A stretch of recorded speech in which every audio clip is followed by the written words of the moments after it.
Há 15 anos, morria o escritor Jorge Amado. Baiano de Itabuna, no sul do estado, ele publicou muito e conquistou uma série de prêmios ao longo da vida. O Pablo Neruda, o Luiz de Camões e o Jabuti são alguns deles. O primeiro romance, País do Carnaval, foi publicado em 1931, quando ele não tinha nem 20 anos de idade. Jorge Amado teve livros traduzidos em quase 50 idiomas e ocupou uma das cadeiras da Academia Brasileira de Letras por 40 anos. Para celebrar o escritor, o Iluminuras recebe hoje o juiz Fernando Barbagallo e o professor de literatura Bernard Hess. Mestre em Letras e Linguística e doutor em Literatura, Bernard é professor da Universidade de Brasília. Tudo bem, professor? Tudo bem. Bem-vindo. Obrigado, eu que agradeço o convite. Vamos falar de Jorge Amado? Vamos. Um grande prazer. Eu queria começar perguntando para você como é que a gente define a obra dele e como é que a gente contextualiza, como era o Brasil e o mundo nessa época em que Jorge Amado publicou bastante, por muito tempo, mas começando ali na década de 30, não é isso? É isso, o Jorge Amado começa a publicar em 1930, o primeiro livro sai nesse ano, 31 para alguns, não sei qual que é a questão aí. Para definir a obra do Jorge Amado, né, pensando no contexto, acho que a questão é essa mesmo, né, a pergunta é essa. A gente tem que pensar no Jorge Amado como um homem de seu tempo e a obra como uma obra que pertence a essa época realmente da década de 30, então lembrar a Revolução de 30, que é a modernização do país do ponto de vista técnico, né, de um aprofundamento das relações de produção e da importação das técnicas modernas do capitalismo, né?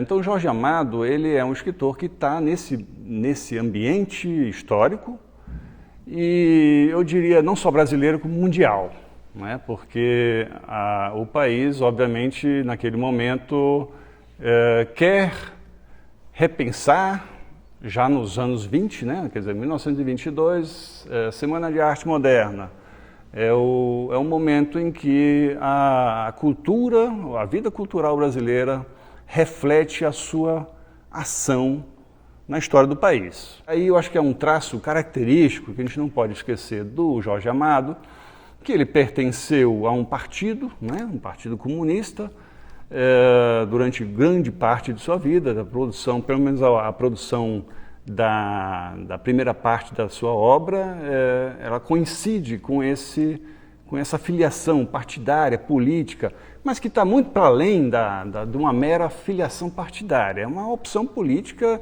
desde pequeno, quando esse menino, criado numa fazenda de cacau, próximo ali à região, dentro da região em disputa, né, pelos grandes fazendeiros, o seu pai é um produtor de cacau decadente, fracassado diante da briga dos grandes ali, e ele assiste àquela decadência e aquelas contradições sociais, né, e isso deve ter o sensibilizado bastante para...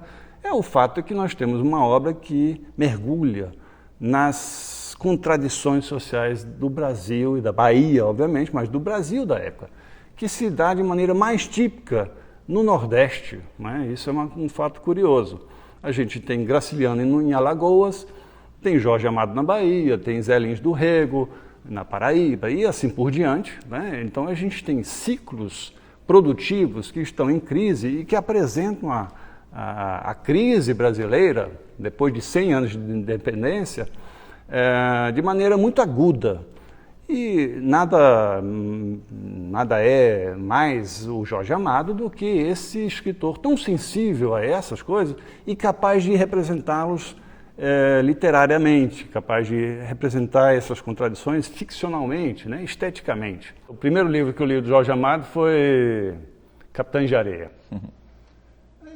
Adorei tudo, tinha a ver com menino, né? Então a gente é novo ainda, a gente se identifica bastante. Mas é uma obra, por exemplo, que tem problemas. Não sei se é o tipo, muita gente gosta desse livro, isso é interessante também pensar, mas Existem passagens em outros romances, e também neste romance, que usam uma linguagem que o Jorge Amado, por uma opção política, equivocada esteticamente, mas ele opta por conferir a determinados personagens vozes ou discursos que não cabem no nosso personagem brasileiro, no nosso povo brasileiro. Então, discursos que são extremamente revolucionários, marxistas, eu diria, né, que tem uma linguagem de conceitos marxistas que pouca gente conhece. Então, não é típico da nossa gente, representada ali.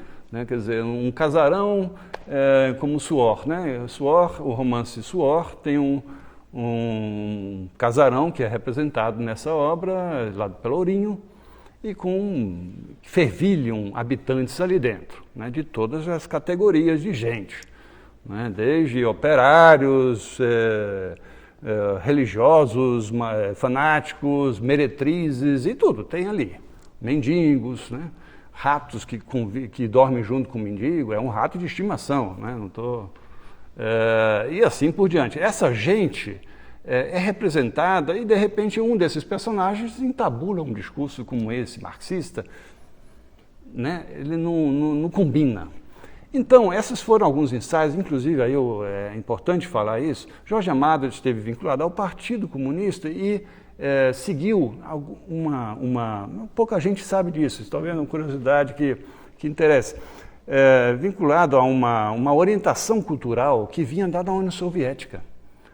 É um tal de Alexei, se não me engano, Zhdanov, era uma espécie de ministro da cultura lá do Stalin, num período em que ele dizia, olha, a arte tem esse receituário aqui, escrevam desse jeito, o operário tem que escrever, então escreva, só seguir isso aqui que dá certo. Né? E o Jorge Amado era, obviamente, um homem muito independente, sim, mas também um militante do partido, jovem ainda, que não queria demonstrar tal rebeldia e em alguns momentos ele incorreu no erro de seguir essa cartilha.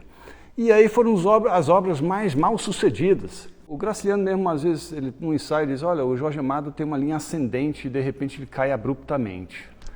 Por curiosidade, por sorte, essa linha descendente, ela é sucedida por grandes obras ainda. Né? Quer dizer, de alguma forma, o Jorge Amado, quando ele cai, portanto,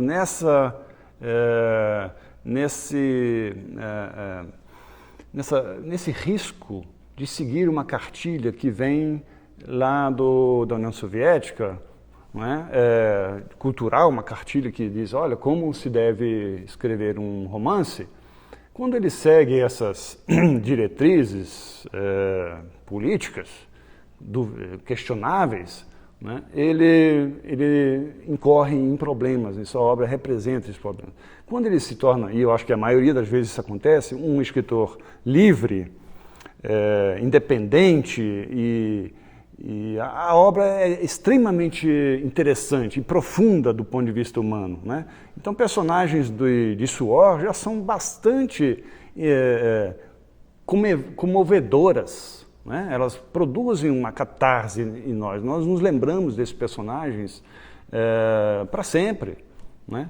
São pessoas, né, são retratadas pessoas sempre muito complexas, como nós todos somos. Essa é a característica que você apontaria do Jorge Amado? Então, é exatamente o Jorge Amado, quando cumpre plenamente essa eficácia estética, né, que aparece nessas obras mais arrojadas e de maturidade também. Depois a gente percebe que há uma linha claramente ascendente, né, apesar de alguns problemas, mas essa profundidade, essa complexidade, né, humana dos personagens acaba se revelando. Por exemplo, desse capanga, né, o pistoleiro, né, como se diz, que é aquele sujeito que é obrigado a matar tem uma profundidade, uma complexidade, né? Quer dizer, as contradições da vida, aquilo que ele sempre executou linearmente, sem pensar, sem hesitar, ele é levado nessas páginas a refletir e a questionar. Quer dizer, a sua função social era de pistoleiro. Ele passa a duvidar, de repente, que esse seria o caminho correto para ele. E olha que revelação, né, necessária para o cumprimento dessa humanidade que está nele, nesse personagem, e obviamente em cada um de nós. Nós cumprimos papéis na sociedade que podemos, de repente, parar e pensar, será que eu estou no caminho certo? Né? Então, isso acho que é mutatis mutandis, o dilema de cada um de nós. Né? E é isso que você leva da obra do Jorge Amado? É claro que há muitos, é uma obra complexa, são vários personagens, muitos livros, muitas publicações, mas esse seria um traço principal? Eu acho que sim. Eu afirmo que sim, porque eu disse de início que ele é um comunista, né? Foi um comunista de carteirinha, etc., que pode ter sido ruim em alguns momentos até para ele, mas revela uma opção política de questionamento da ordem que na época já se instalava, principalmente com a Revolução de 1930, no Brasil. Quer dizer, é uma ordem moderna, mas com traços humanos extremamente conservadores, com traços humanos perversos, eu diria, que ele revela em seus romances. Quer dizer, essa capacidade de revelar um mundo em crise, que eu acho que é a crise, inclusive, não é a crise econômica do cacau só, não, mas o que essa crise, de alguma forma, produz em termos de efeitos nos personagens, nas pessoas que viveram ali. Inclusive um personagem tão simples, né, como foi o Negro Damião, ou vamos pensar, Fabiano de Graciliano Ramos, né? Um vaqueiro, de repente, tem a oportunidade de sonhar. É o que o Jorge Amado consegue fazer, né, com seus personagens. E com o leitor, né? Lá que ele quer chegar, no coração do leitor, né? Produzir a catarse que é capaz de comover quem lê, quem conhece esses dramas humanos, esses destinos humanos tão humilhados, né? Mas também com esperanças de superação desses limites concretos que a sociedade apresenta. Ok, professor, muito obrigado. A gente acabou conhecendo aqui coisas pouco difundidas, né, sobre Jorge Amado. Muito obrigado. De nada, eu que agradeço. Foi um grande prazer. Prazer foi nosso.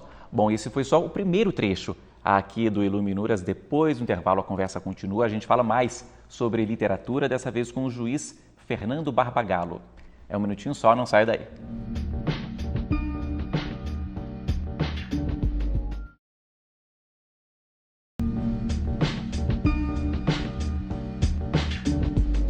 O Iluminuras já está de volta e conversa agora, neste segundo bloco, com o juiz Fernando Barbagallo, aqui comigo. Tudo bem, Fernando? Tudo bem. Bom, vamos começar falando então sobre o Jorge Amado. A gente teve um longo primeiro bloco aqui, um ótimo primeiro bloco sobre o Jorge Amado.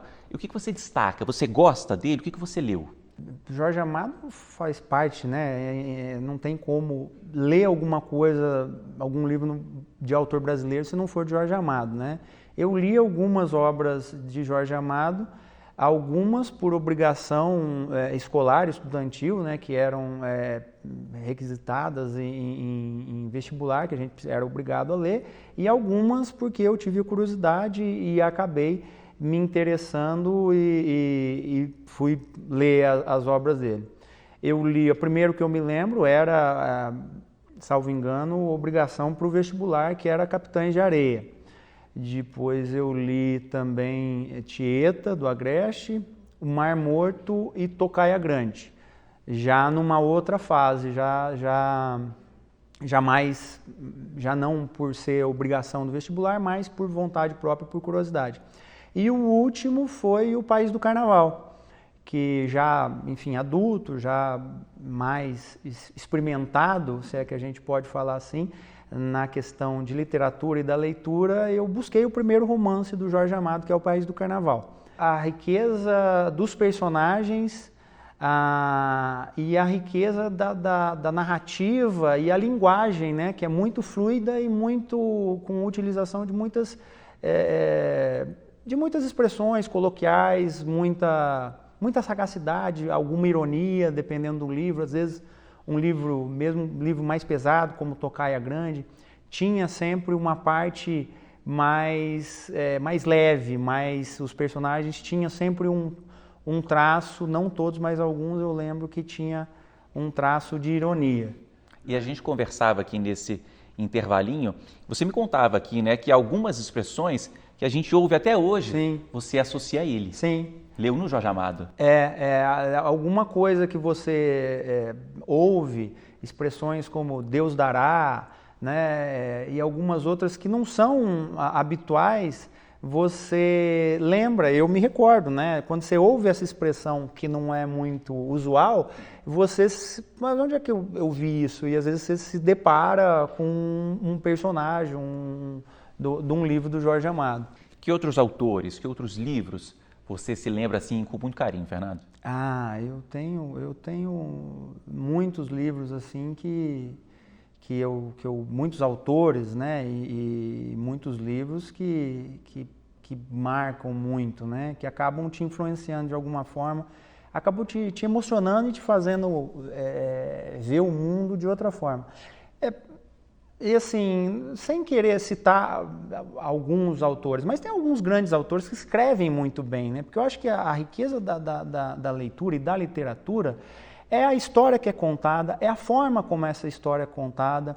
Então você pega um autor como Saramago, é uma escrita diferente, né? É uma narrativa quase sem pontuação, que assim, a história ela acaba sendo, para mim pelo menos, ficando em segundo plano, porque você fica fissurado na forma como ele está escrevendo. Outros autores já é a riqueza da história, né? A riqueza da história.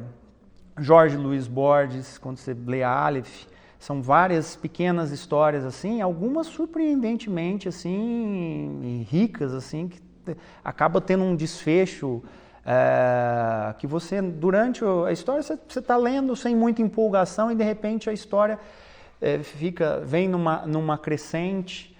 Eu gosto muito de Gabriel Garcia Marques, eu acho que também da forma como escreve e as histórias, sempre numa coisa meio lúdica, meio... como é que eu estou tentando lembrar uma expressão? Talvez. Fantástica, essa literatura do fantástico, né? 100 anos de solidão, é uma coisa que E aquilo, você não leva aquilo como se fosse uma historinha, né? O último livro que eu li, por exemplo, ganhei de Dia dos Pais, um livro do André Agassi, que é um tenista americano de relativa fama. E esse livro, eu confesso que eu comecei a ler, eu não jogo tênis, então, mas assisto acompanho como um leigo, né? Quando tem alguma partida mais importante, assim, você acompanha. Conheço as expressões, os golpes e tudo, mas não tenho muito interesse. E eu comecei a ler, sinceramente, meio... assim, desanimado até com aquilo, mas vamos ver para onde aquela literatura vai me levar. E já no primeiro capítulo do livro eu fui tomado assim por uma surpresa, agradável surpresa, e depois eu fui atrás de descobrir quem que tinha, porque é uma autobiografia, ou seja, que seria o próprio Agassi que teria escrito, mas na realidade quem colaborou e quem escreveu, e ele acabou dando o arremate final para algumas situações, até algumas frases, foi o Agassi, foi um jornalista americano.